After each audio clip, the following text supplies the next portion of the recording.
T-Birds, welcome to another episode of Thundervision. I'm Chloe. And I'm Jason. In this episode, we join our unified bowling team at Bowlerio. We'll take you behind the scenes at the high school musical. We'll check in with Danny B-Roll for another movie review. And we'll venture into the hallways with the big question, breakfast or dinner? Now, Chloe, you went to Bowlerio to report on Connecticut's first unified bowling team, right? That's right, Jason. Here's the story.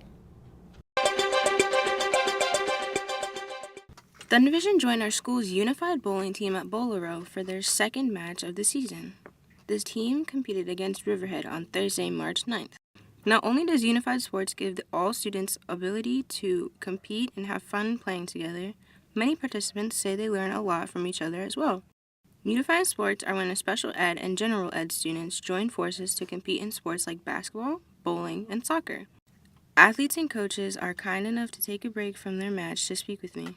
Hi, can you introduce yourself? Yes, my name is Nicholas Nuccio, and I am in Unified Bowling. What grade are you in? I'm in 12th. Okay. And can you tell me how your experience has been at Unified Bowling? It has been fun to do, and it's also a practice to get better of doing it in the future. Hi, I'm here with Anna. Daniela. Okay. And how do you guys like working together? It's super fun. I'm having a blast. Yep, it's a great partnership. I'm gotten to meet Anna, and she's such a great bowler, so good times. Hi, can you introduce yourself? Hi, I'm Dale Bauernfein and the newest member of the Unified Bowling team. Okay. How do you like your experience here at Unified Bowling so far? So far, it's been a pretty great experience. I've been able to develop my skills as a bowler, and I've met some pretty good people. Corey, for example, and he's like one of the best bowlers I've ever seen. Hi, my name is Corey Dale, and I'm a senior from Connecticut. Nice to meet you. Can you tell us how your experience here at Unified Bowling is going so far? I'm loving it. It's pretty neat having the special ed kids and the general ed kids coming together on the same team, and it's a pretty cool experience. How is the bowling season going so far? We're having a fantastic season. We had our first match on Tuesday at East Islip Lanes versus Central Islip, and we won. And now we're here at our first home match at Sable Bolero against Riverhead. So far looking great. We just finished warm-ups, and we're getting right into our matches now. Connecticut beat Riverhead 9-0 that day and are currently undefeated. Thundervision decided to try our luck at Bowlero also.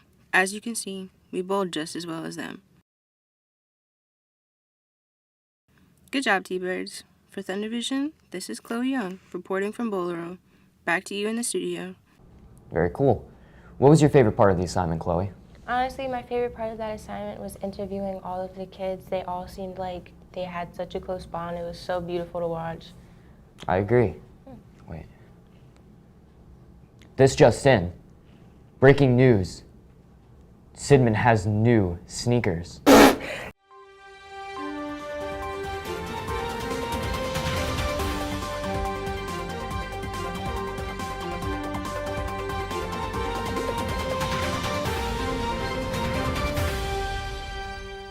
It's St. Patty's Day.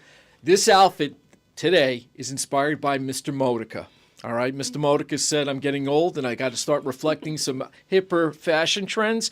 So here we start with our Connecticut High School lacrosse quarter zip. Got the jeans on for the Friday, but the big one are the kicks that Mr. Modica made me purchase.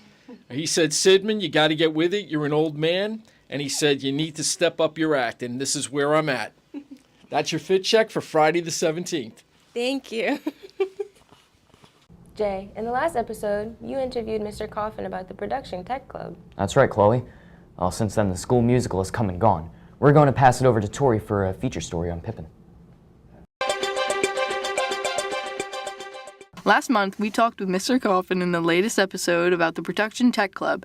In this episode, we'll dive into the production of our winter musical, Pippin. Last week, we saw the performance of the show. Here's the roundup. Leading up to the performances, the production club, stage crew, and actors worked tirelessly to make the musical the best it can be. Stage crew built the set and had to learn the script so the lights could be programmed and synced up with the performers. The actors practiced their musical numbers, dance routines, and even acrobatics for the production. The musical was performed on March 16th through March 18th and was met with raving reviews from all who attended. Thankfully, the CHS Music and Arts departments aren't done yet for this year. Our upcoming spring play, The 39 Steps, is due to start production shortly. So if you haven't yet had your chance to see your classmates perform in the new auditorium, there's still time later this year. For Thundervision, I'm Tori, back to you in the studio. It was a great show, but not the last theatrical production of the year. Production begins soon on the spring drama, The 39 Steps. Thanks, Jay, and we'll be there. Now over to Danny with his Movie Minute. What's up, Kanekwa? It's Danny B-Roll, and this is your Movie Minute. It's the time of year again where superhero movies take over the theaters, and this year is no different as we enter the quantum realm. Ant-Man and the Wasp: Quantumania is the third Ant-Man film in the Marvel Cinematic Universe and the first film in Phase 5 of the MCU. It follows the story of Scott Lang and Hank Pym and picks up after the events of Avengers Endgame. The teenage daughter Cassie is studying the quantum realm with her grandfather Hank Pym when she reveals that she made a device to send contact into the quantum realm. Cassie and Hank's experiments with the quantum realm cause them to get pulled into the alternate realm where they face the new villain of the MCU saga, Kang. Now, while this movie is graphically impressive, it's also painfully mid. It seems though like Ant-Man Quantumania has been made to introduce Kang, and that's it. As for the acting, Michelle Pfeiffer is an amazing actress. Amazing actress, one of the best. However, her role as Janet Van Dyne is so boring. I mean, the character herself is irritating and her motivations don't make any sense, which might ruffle the feathers of Marvel superfans. Other than that, everything about the film is just, well, fine. I mean, the highlight of the movie, other than the impressive special effects, is Jonathan Majors' performance as Kang the Conqueror. Majors plays Kang as absolutely evil and it's perfect. If introducing Kang and presenting his backstory was the goal, the movie did its job. Even if the overall effort was average. MCU completists will no doubt watch this latest installment, but for everyone else, you can watch it or you can don't. You honestly won't miss much. Minus Jonathan Majors as Kang, but hopefully you get another Kang movie soon. If you're into superhero popcorn flicks, go ahead and watch this. Otherwise, it's just mid.